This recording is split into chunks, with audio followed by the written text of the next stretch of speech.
Tere! Täna ma õpetan teile, kuidas teha sellist kaske. Selleks on meil vaja 3 papist kõrt, kääre, 1 musta vildikat, villalehtede jaoks, 2-poolset teipi, liimi ja plastiliini.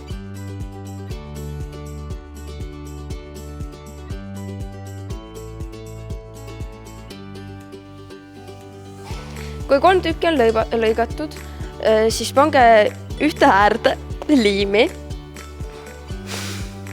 ja keerake siis siia see kõrs siia rulli sisse. Kui see on siia ümber pandud, siis joonistame musta vildikaga siia triibud peale.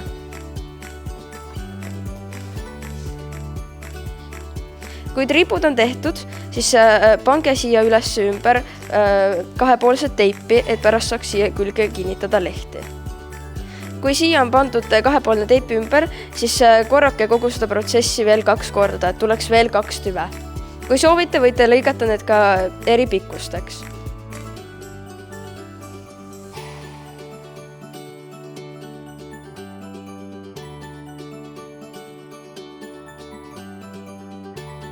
Nüüd läheb meil vaja plastiliini, kuna meil oleks vaja, et puu kuidagi ka püsti püsiks.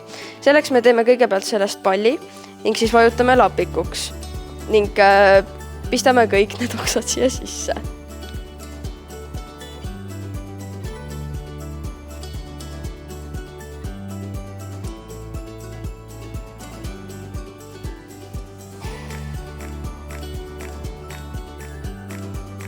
Nüüd lehtede kinnitamiseks võtame me 2-poolse teibi katte siit kõikidelt ära ning paneme villa nende peale.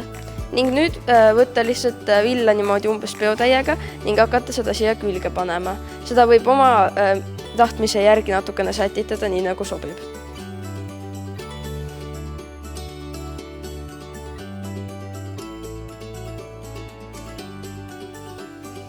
Ning lõpptulemus peaks nägema välja umbes midagi sellist.